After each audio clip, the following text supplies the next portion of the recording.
Assalamualaikum warahmatullahi wabarakatuh.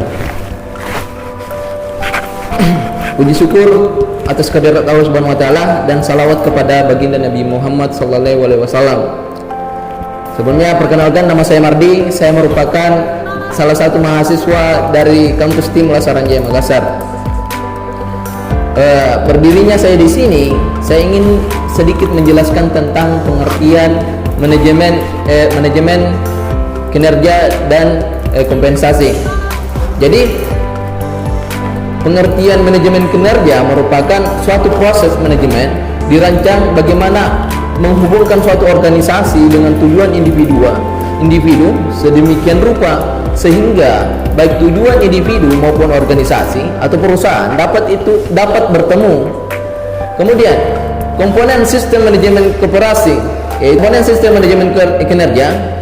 Yang pertama, perbuatan deskripsi atau pejabatan kerja secara jelas sesuai dengan yang telah direncanakan saat perekrutan pekerja. Kemudian yang kedua, memilih calon pegawai yang memang dapat memenuhi persyaratan untuk bekerja dalam suatu perusahaan. Kemudian yang ketiga, menjalani sesuai wawancara pada calon pekerja sebagai upaya seleksi dan kelayakan untuk bisa bekerja. Kemudian keempat, calon karyawan, bagaimana ia bisa mengenal kesanggupan dalam meraih target atau tujuan perusahaan. Kelima, menjalani seleksi pada calon karyawan melalui sejumlah proses dan tahapan yang berlandaskan pada budaya perusahaan. Kemudian keenam, memberi penawaran pekerja terhadap calon karyawan manakah yang bisa dipilih untuk ditempati dengan kemampuannya. Kemudian ketujuh, bagaimana menyambut pegawai baru melalui aktivitas orientasi. Tujuh, menciptakan standar kinerja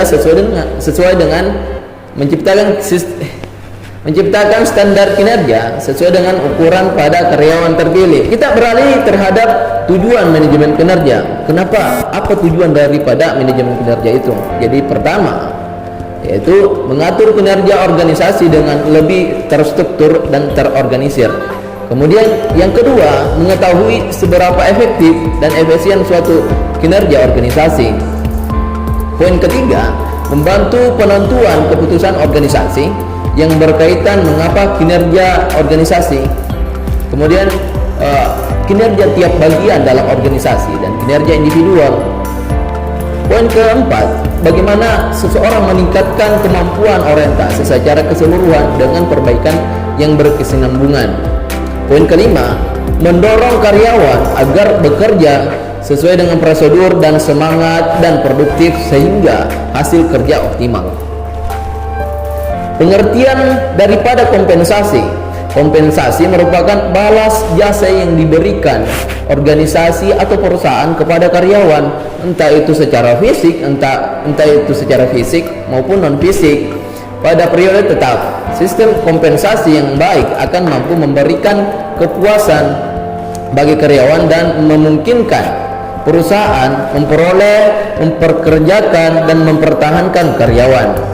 Bagi organisasi dan perusahaan, kompensasi memiliki arti penting karena kompensasi mencerminkan upaya kesejahteraan karyawan. Ini merupakan pengalaman yang menunjukkan bahwa kompensasi yang tidak akan memadai dapat menurunkan prestasi kerja, motivasi kerja, dan kepuasan kerja karyawan. Bahkan dapat menyebabkan karyawan yang potensial keluar daripada perusahaan tersebut. Nah, adapun beberapa hal atau jenis baik dalam pengertian kompensasi menurut secara tidak langsung. Nah, adapun jenis-jenisnya secara non finansial dan finansial. Jadi ada beberapa jenis kompensasi, yaitu kompensasi langsung, kompensasi tidak langsung, kemudian kompensasi non finansial. Nah, kompensasi langsung merupakan artinya segala macam imbalan yang berwujud uang, misalnya seperti gaji, tunjangan THR, bonus, komisi, pembayaran prestasi, pembagian laba perusahaan, dan opsi saham. Kemudian yang kedua, yaitu kompensasi tidak langsung. Artinya bisa dibilang kompensasi jenis yang tidak langsung bisa juga berupa uang, tetapi tidak dalam bentuk secara cash, ya, melainkan perusahaan memberikannya melalui pihak ketiga. Misalnya seperti ketika perusahaan mengikutkan karyawan ke dalam program asuransi atau hadiah yang melibatkan pihak ketiga. Pihak ketiga, perusahaan yang menanggungjawabkan semua biaya yang diberikan kepada pihak ketiga tersebut, sehingga karyawan tersebut bisa menikmatinya.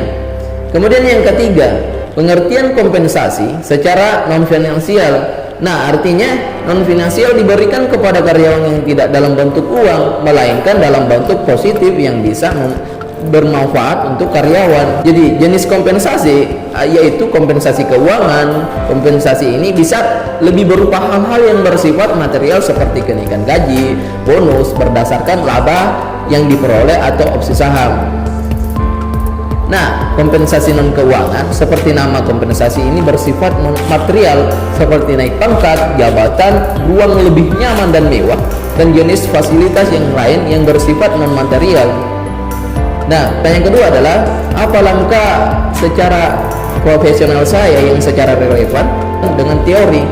Nah, artinya ketika saya akan berusaha keluar daripada zona saya. Artinya zona saya ingin menciptakan suatu lapangan pekerjaan dengan membuat suatu produk dengan yang berlandaskan materi-materi yang saya dapat di kampus. Itu merupakan salah satu langkah saya untuk bagaimana ingin mengembangkan potensi-potensi yang saya sudah dapat secara materi, sehingga materi yang didapat di kampus kita bisa implementasikan di luar daripada kampus tersebut, sehingga